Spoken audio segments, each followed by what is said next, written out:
from Kern Government Television. Welcome to this week's Kern County Board of Supervisors meeting.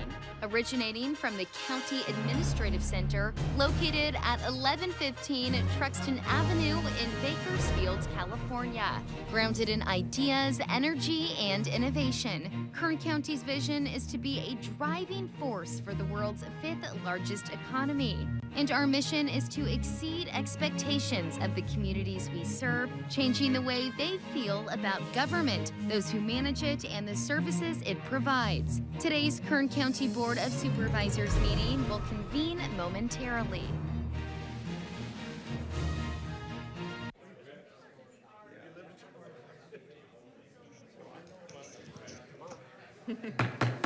Board to reconvene. Madam Clerk, please call the roll.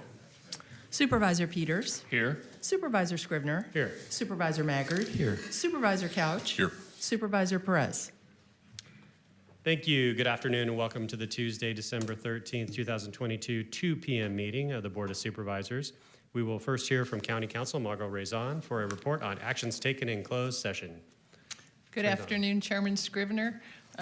I need to mix it up just a little bit and say good afternoon, Supervisor Maggard, for the last time that I get to say that, and good afternoon, rest of the board members. This morning you met on item number 47 and did not meet on item number 46. I did that in reverse order, but there's no action to report on item 47. Thank you very much. So we'll begin by considering our consent agenda. Agendas are located on the tables near the doors for anyone wishing to follow along. All items listed with a CA above the item number are considered to be routine and non-controversial by county staff. Consent items will be considered first and may be approved by one motion. If a member of the audience wishes to comment or ask questions regarding an item on the consent agenda, they may do so prior to a vote being taken. A member of the board may remove any item from the consent agenda and it will be considered in listed sequence with an opportunity for any member of the public to address the board concerning the item before action is taken. So I'll read the consent agenda items now.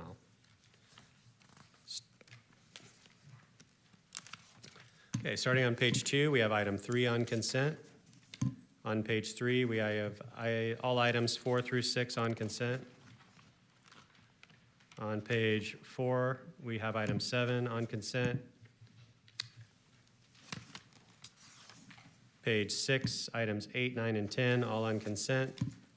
On page 7, items 11 through 14 are on consent, as well as 17 through 19. So items 15 and 16 are not on consent and will be heard in listed sequence. On page 8, all items 20 through 25 are on consent. On page 9, all items 26 through 32 are on consent. And finally, on page 10, all items 33 through 39 are on consent. So at this time, I'll ask if there's any members of the audience that would like to make comments on any of the consent agenda items that I read. Okay, I don't see any. Then I'll return to the board for questions, comments, or a motion to approve the consent agenda. So moved. Second. You have a motion and a second. Please cast your votes. Motion is approved. All ayes. Thank you. And that will take us back to page 2 on our agenda. The first item is public presentations. This portion of the meeting is reserved for persons to address the board on any matter not on this agenda but under the jurisdiction of the board. Board members may respond briefly to statements made or questions posed. They may ask a question for clarification, make a referral to staff for factual information, or request staff to report back to the board at a later meeting. Also, the board may take action to direct the staff to place a matter of business on a future agenda. And so I'll ask if there's any members of the audience who would like to make a public presentation. Please state your name and you're limited to 2 minutes. Good afternoon. Good afternoon. My name is Gary Simmons. I was here last week, made a request to the Board of Supervisors regarding the possibility of putting a community group together to assist the community, assist the board regarding reviewing procedures and systems and protocol in the registrar's office. My comment last week was to let's avoid continual blame, continue arguing, continue everything that goes with it. The bombardment that you guys receive every single meeting regarding election integrity and everything that comes with it. And like last week I said, it grows old. And my recommendation was to create a community action group, and action's too strong of a word, that sounds a little radical, but a community group that we can assemble to take a look at the systems and the procedures and provide information to you, to the community, and also to the office that there might be some direction correction and some things that could be recommended. I want to let you know I came here specifically to thank you. I left here, I got home at 3:15. At 4:46, I got a phone call from Mr. Maggart that my request to all of you to put a committee together to help you, to assist you, and to help that office was approved. I want to thank you very much for that consideration. I've been very busy putting a committee together of about 7 people with a cross-section of professional people. We have people education, we have people in law, we have people in accounting. We have a real good cross-section. And I want you all to know, and I want this to be public record, it will be a non-confrontational environment. We are not going, it'll be conflict resolution. It will be conflict avoidance. We will go in there with a peace of mind and come back to you and everybody that's willing to listen to what we see and what we have evaluated. And again, publicly, I came here today to thank you for such a quick response to that request. Thank you again. And you guys have a good holiday. Thank you, Mr. Simmons. Merry Christmas to you and happy holidays. Supervisor Maggard. Thank you. Mr. Simmons, I don't mean to disappoint you, but you may have misunderstood something I talked to you about that afternoon. That I may have spoken, you may have, Mr. Simmons has trouble hearing. Mr. Simmons, can you hear me, sir? Are you talking to me? Yes. Oh, I'm sorry. In my phone call, I discovered that he has trouble hearing. Mr. Simmons, I don't want to disappoint you, but I think you may have misunderstood something I said. I said that my days here are short, and that this was my last meeting today, and that I urged you to call Supervisor Peters, who I thought might be open to talking with you about your suggestions, but that would be their call, not my call. So that has not been approved, but I do urge my colleagues to look to the community for those that are even-minded and fair about this. If they have suggestions, that would be great to hear. But I suggest that you speak with Mr. Peters and others and our new Registrar of Voters, Ms. Espinoza, about that. But if I somehow implied to you that something was approved, it has not been approved nor acted on by the board at this point. Okay, well, I will put Mr. Peters on speed dial. Okay. Okay, thank you. Sir. Supervisor Peters. Mr. Simmons, I just wanted to say too that I did receive a note that you had called the office during the break between these 2 meetings, but I had been one thing after another, so I haven't had a chance to return that call yet, but you can be expecting a phone call either this afternoon or tomorrow. Okay, you just returned it. Thank you. No problem. The last time it took 270 days. But we're here, and we're here, and we're glad that we are. Thank you. Yeah, thank you. Next speaker, please. Good afternoon. My name is Ralph Robles. I am a veteran, and I'm here to discuss 2 geographically separated elections and the problems that have arisen from them.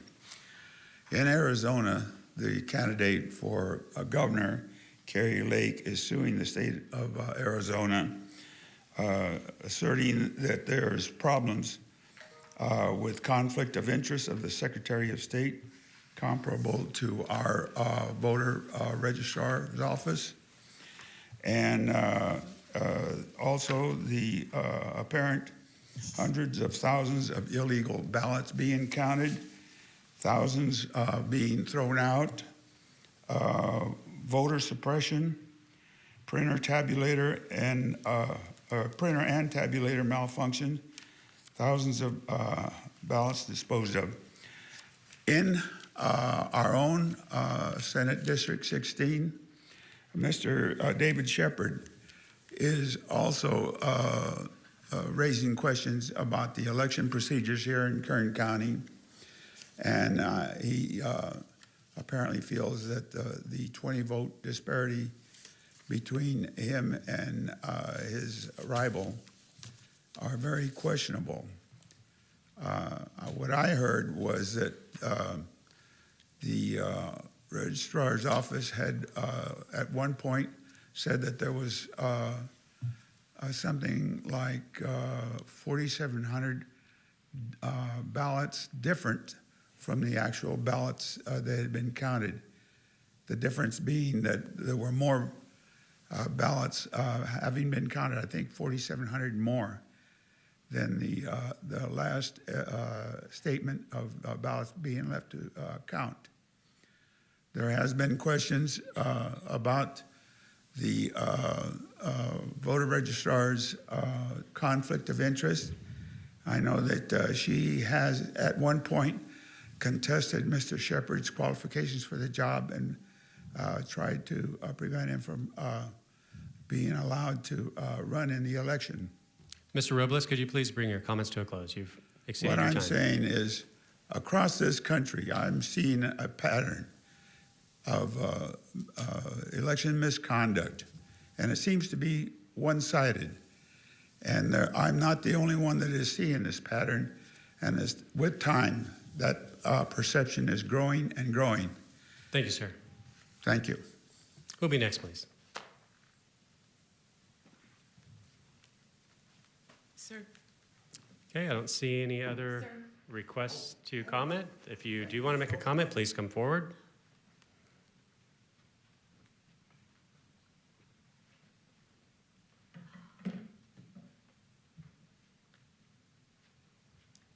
My name is Joy Kennedy. I'm from Evanston Acres near Arvin. Once again, I am here.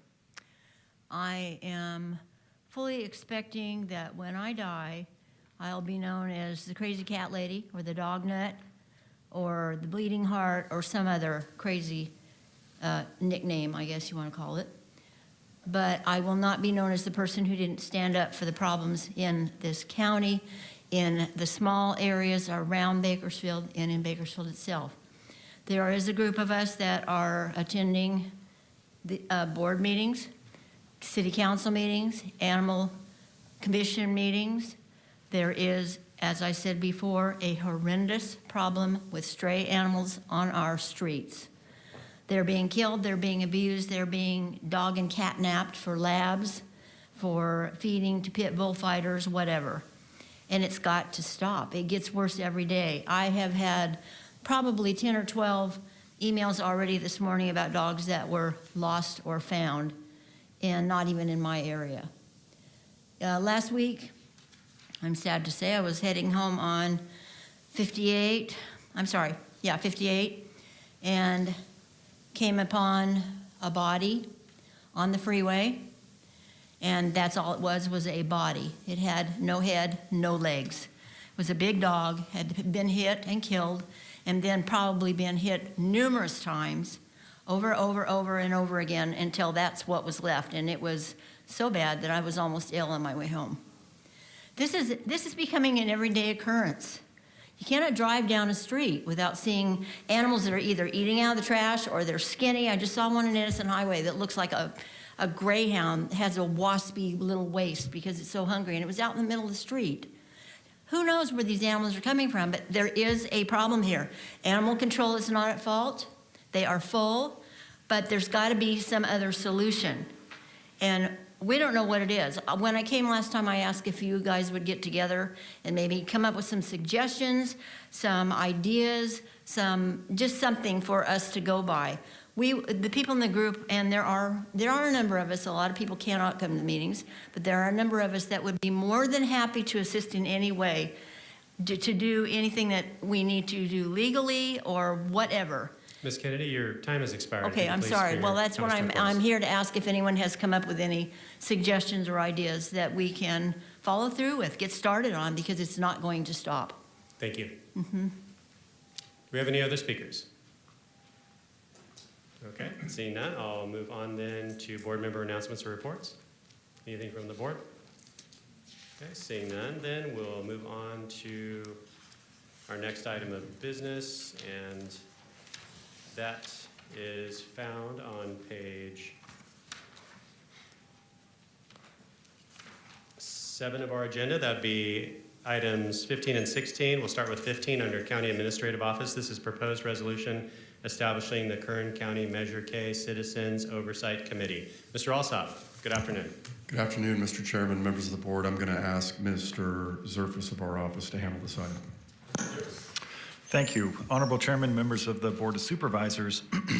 At the November 8th general election, the unincorporated voters in Kern County voted to approve Measure K by a margin of 50.98%, or 1,295 votes. This measure approved an ordinance to raise the sales tax rate in unincorporated Kern County by 1% to 8.25%, generating an estimated $54 million per year in new tax revenues for the county. Section 4.18.200 of the Measure K ordinance contains the requirement that before the operative date of the ordinance, your board shall establish a Citizens Oversight Committee comprised of residents of the unincorporated area to review and advise the County Administrative Office and Board of Supervisors regarding the expenditures and revenues generated by Measure K and to oversee compliance with the underlying ordinance enacted by the voters. The proposed resolution before you this afternoon would create the Measure K Citizens Oversight Committee, which includes the following main provisions. The makeup of the committee, it would be made up of 5 individuals, each residing in the unincorporated Kern County, one from each district, at least 18 years of age, and selected by the supervisor for that district. The terms would be for 2 years, and individuals may serve more than one term. There would be an open application process for any interested party to apply to be a member of this committee. The process will be the same as that used for other boards, county boards, commissions, and committees. And county employees and elected officials are not eligible to serve on this committee.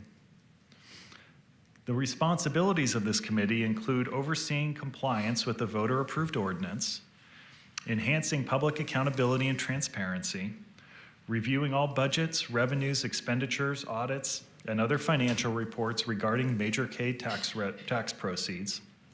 And although not a decision-making body, the committee may advise the County Administrative Office and Board of Supervisors regarding the use of Measure K funds. This committee would operate subject to the Ralph M. Brown Act, and all committee meetings would be open to the public.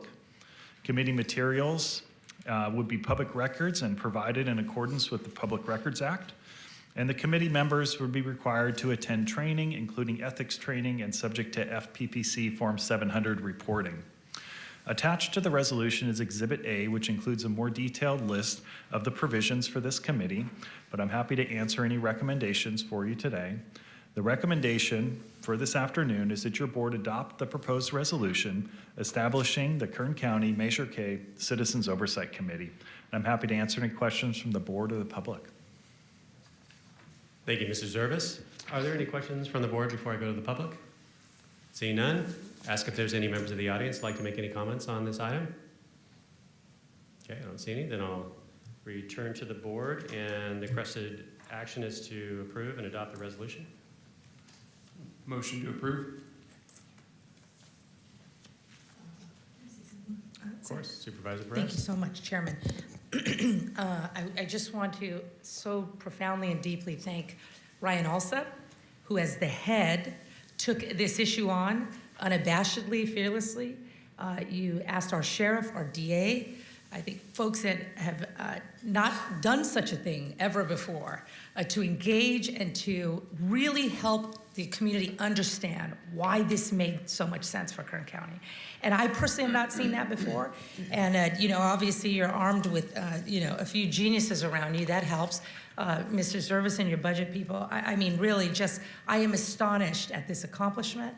I am astonished at the game changer that it is for Kern County and all the capital that you put on the line to make this happen. And really to our DA and to our sheriff, God bless them for putting their political capital on the line, right? To help community in our rural areas who really trust them understand why this is so critical for Kern County. But really, Ryan, Jim, to your team, Elsa, a really big hats off. This is such an exciting game changer for Kern County.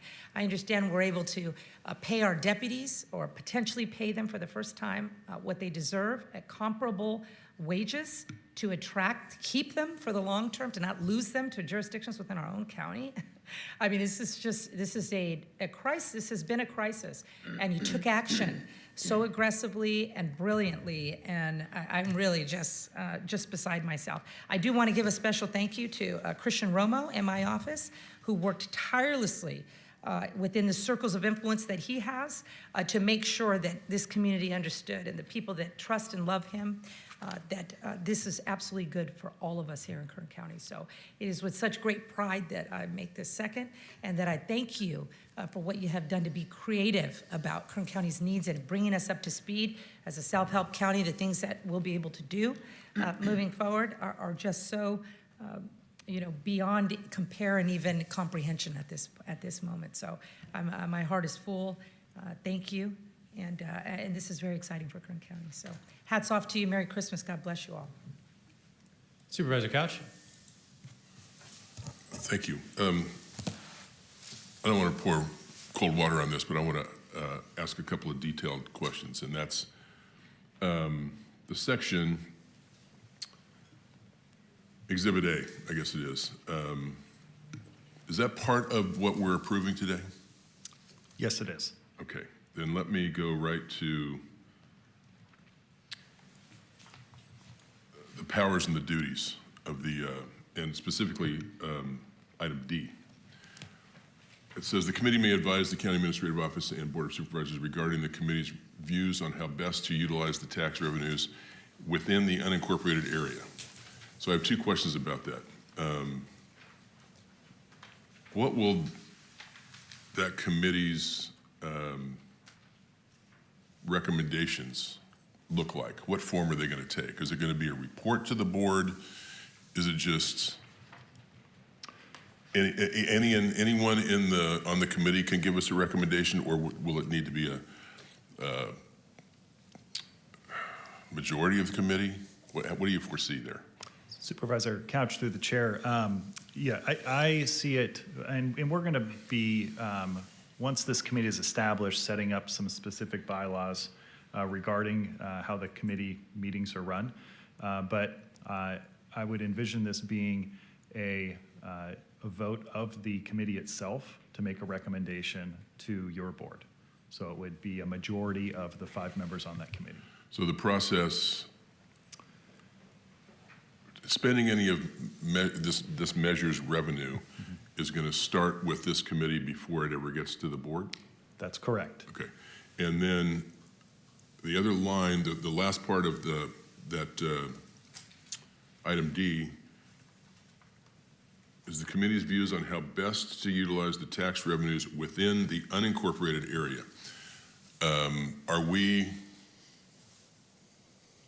Do we need to take a look at that? Because are we precluding the use of this money for a library inside of city limits, for example, or for any other county function that might be provided inside any city limits? Supervisor Couch, through the chair, that's a good question. The revenues raised through Measure K do need to go to benefit folks within the unincorporated areas, but there are certain investments that may happen within an incorporated jurisdiction that benefit unincorporated residents. So a library, for example, within an incorporated city that also serves a surrounding population of unincorporated residents, may pass that test. We'll have to look at each one of those. It does, for the same reason that a road that we improved in an unincorporated area, but people in an incorporated city drive on that road, that would still be an investment benefiting our unincorporated residents. So each one of those, we'll have to work with county council and make sure that any investment of Measure K revenues can show that benefit back to our unincorporated residents, because those are the folks that voted for this tax, and that's the jurisdiction where the tax is passed, and by law, that's where the benefit from the tax needs to occur. So I think we could easily fix that by saying within the unincorporated areas or for the benefit of those living in the unincorporated areas? Because right now, the way it reads, I don't think we could, if you really go letter of the law, we shouldn't spend any money inside any city limits. And I don't think that's the intent of this.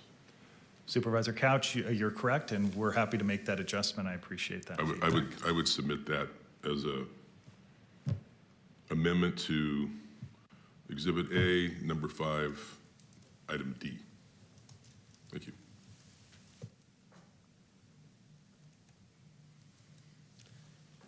Any other comments from members of the board? Supervisor Peters? Thank you. I'm happy to amend my original motion to accommodate the changes suggested by Supervisor Couch. Okay. And the second, do you concur? Supervisor Perez?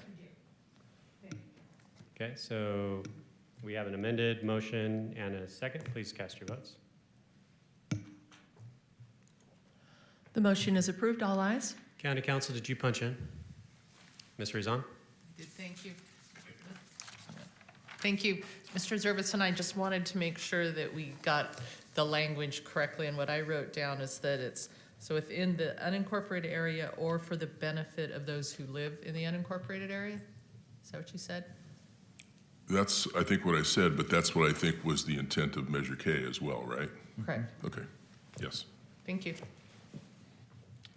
Okay, now we're on to item number 16 under the CAO's office. This is a proposed agreement with the City of Bakersfield for graffiti abatement services in the unincorporated metropolitan Bakersfield area from January 14, 2023 through January 13, 2026 in an amount not to exceed $3,833,646. And I will ask Mr. Alsop to begin the discussion on this item. Thank you, Mr. Chairman, members of the board. To Supervisor Perez's point, I will go to the geniuses around me. Mr. Zerfus will take this item. Honorable Chairman Scrivener and members of the board, this proposed agreement is an opportunity for the City of Bakersfield and the County of Kern to work together to address the problem of graffiti within the Bakersfield metro area. The city has operated as a successful graffiti abatement program for many years, and that includes state-of-the-art paint matching equipment, robust staffing, and a mobile reporting application. Due to the historic budget constraints, the county's graffiti abatement efforts have shrunk over the years and fallen behind the level of service that the city regularly provides. Aided with one-time federal funding received from the American Rescue Plan Act, the county wishes to leverage the city's platform and expertise to abate graffiti in the unincorporated metropolitan Bakersfield area. This collaborative effort would bring the same level of graffiti abatement services provided in the City of Bakersfield to the entire Metro Bakersfield area, regardless of jurisdiction, benefiting areas such as Oildale, Rosedale, East Bakersfield, and the numerous county pockets that we have throughout our jurisdiction. Attached to the agreement itself and in your board packet is a map. That map is actually an old version, and I'm going to ask the clerk to place on the screen now a revised Exhibit B. This Exhibit B shows the jurisdiction that we're referring to. So this is the service area that would be covered. And you can see it's largely the same as the one in your packet, except that the northeast section of the map has been amended and expanded out specifically to push further east to make sure that we include Hart Park, the Preserve, Lake Ming, that whole recreation area, as well as down to some of the commercial developments down Comanche. So that eastern boundary is Comanche on the far east, then comes in on Highway 58 and aligns with Weed Patch Highway, going down to Houghton Avenue, or Houghton Road rather, going west to Enos Lane, and then north up to 7th Standard Road. So it really covers the entire Metro Bakersfield area. Under the proposed agreement, the county would pay roughly $1.28 million per year to the city, and the city would provide a city equivalent level of graffiti abatement service to county unincorporated metro areas. Specifically, this includes up to 9 full-time employees, vehicles, equipment, materials, and administration. If approved, the contract would allow the county to focus our existing graffiti abatement resources in the other unincorporated areas. So it allows us to deploy our other resources to focus in areas like Lamont and East Kern, the Mexican colony, and so forth. Additionally, the county has set aside some one-time ARPA funding to invest in additional equipment and staff to bolster those services in our outlying areas. So this contract is really a part of a more cohesive countywide effort in expanding and improving our graffiti abatement services countywide. Similar to how the county and city coordinate fire response in Metro Bakersfield, this agreement would not only equate service levels, but it would improve them for the entire area by investing in one unified system, which is a much more efficient use of taxpayer resources, as opposed to having city and county crews working independently across the street from one another abating graffiti. We are excited about this partnership with the City of Bakersfield and the increased service level it will bring for the entire county. The recommendation here today is that your board approve the agreement with the City of Bakersfield in an amount not to exceed $3,833,646 from January 14th, 2023 through January 13th, 2026, including the revised service map as Exhibit B, and authorize the chairman to sign. If your board approves this agreement today, it will go before the Bakersfield City Council in early to mid-January, and then would go into effect really immediately thereafter. Take a little time to ramp up services, but we are coordinating that effort with the City of Bakersfield in anticipation of that approval as we speak. I'm happy to answer any questions that the board or the community may have. Thank you, Mr. Zervis. Very exciting. This is really, I think, going to be a tremendous partnership. And I'm anticipating the city will be approving this, and I think the residents are going to greatly benefit. I'll ask if there's any members of the public who would like to make any comments on this. Hi. Hi. Good afternoon. Good afternoon. My name is Lisa Smith, and I have met with Supervisor Couch and Supervisor Maggard and Mr. Zervis over the last year and a half, I think it was, when I first contacted Mr. Maggard's office about the graffiti in the area where I live, which is roughly bounded by Stockdale Highway, Bell Terrace, New Stein, and Stein. And we have multiple issues there that have to do with jurisdiction. We've got trip offices that are involved and canal districts and a whole bunch of other people. What we really have is a lot of gang graffiti. And since June, we've had 4 shootings in the area half a mile from my house. And I attribute that to the graffiti that's there. It was really disconcerting when I woke up one morning and found out they had discovered a man shot, dead, at Fishering and Jones, laying in the middle of the street, half a mile from my home. The area that I live in is 70 years old, and it's in transition, and we have a lot of high-density apartments around it that have graffiti issues. But it's bounded, it's in the city jurisdiction. So, quickly, this is what my experience with graffiti abatement has been between city and county. When I put in a city request, I hit a button that tells it where I'm at, and I say done, and it knows where I'm at. I can upload a picture either directly from my phone or one that's saved to my phone if I need to do it later. I can't do that on the county one. Within about 2 days, I can get it cleaned up. And that's about the amount of time the city takes. The county sometimes will take up to 3 weeks, and if it's confusing on where the graffiti is, and they can't find it based on the description, and I can't upload a photo, Mr. Zervis has had to listen to me several times. Several times. Along with Lisa Schrader, who has had to send her crews out after me sending emails out. This graffiti abatement contract would mean a lot to me. It would mean a lot to my neighborhood. It would mean a lot to the people who are living in metropolitan Bakersfield.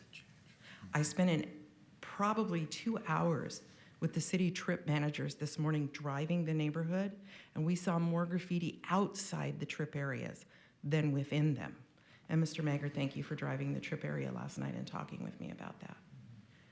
I need this. I need it to sleep at night and not find dead people on the road. We had 2 shootings in the last 10 days in that neighborhood. And I'm ready to be done with it. And I know you all have the power to do it. And I know you all saw my pictures that I sent you yesterday too, so thank you for that. Appreciate your time. Thank you, Ms. Smith. Definitely the faster the graffiti is removed, the more it dissuades future graffiti. And so that's very important, that turnaround time. Supervisor Maggard. Thank you, Mr. Chairman. Are there any other members? Are we done with public input? Yes. Okay, thank you. Appreciate that. Ms. Smith, thank you for coming forward and Oh, God, I had a question. Can I ask a question for Mr. Zervis? Sure, come on up if you have a question. I'm so sorry. I'm so sorry to interrupt you, That's Mr. all right. Maggard. I was just curious if we put in something now and it's not abated or like 2 weeks before, before the agreement goes into effect, will those things transfer over or will they have to be put in again? That was my only question. Mr. Zervis. Thank you, Chairman Scrivener. So the answer is we will make sure that any outstanding requests are communicated over to the city, and they get resolved. If I may, I'd also like to comment on your comment, Mrs. Smith, regarding the app.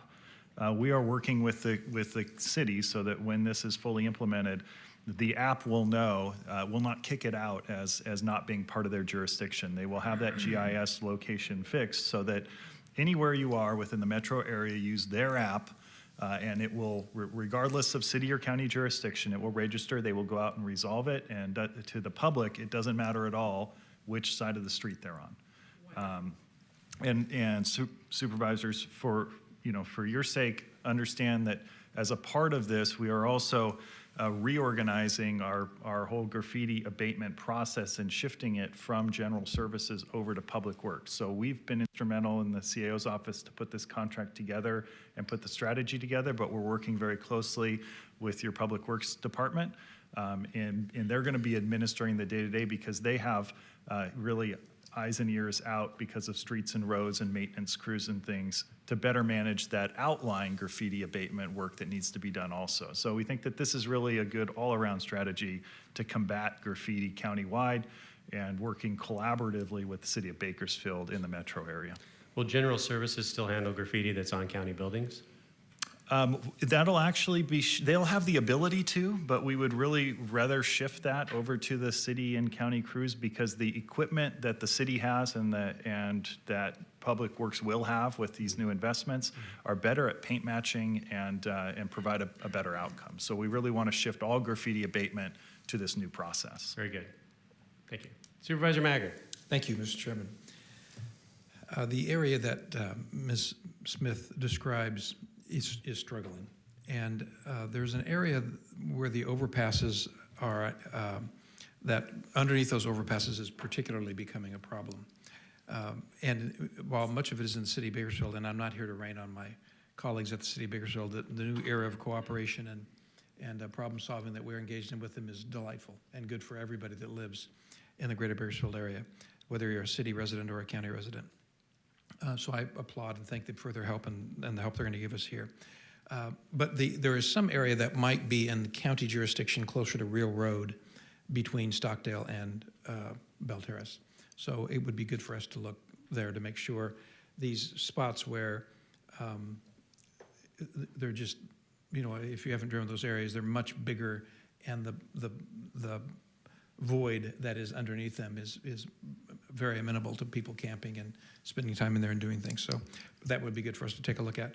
I'm very happy that what I think is the last time I will ever vote on a matter for the city of Bakersfield, before the county of Kern, is to partner with the city of Bakersfield to do something about graffiti, which is a plague to our community. So it is with great pleasure that I move that we approve this agreement and thank staff for it and Ms. Smith for your perseverance.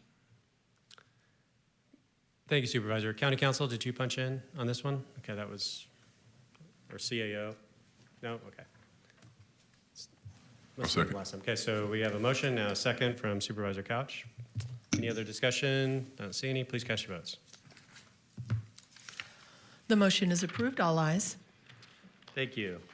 And that brings us to the conclusion of our agenda for this afternoon. So having no additional items to consider, I'll entertain a motion to adjourn to Monday, January 9th at 12 noon for selection of chairman. I happily move. We are adjourned.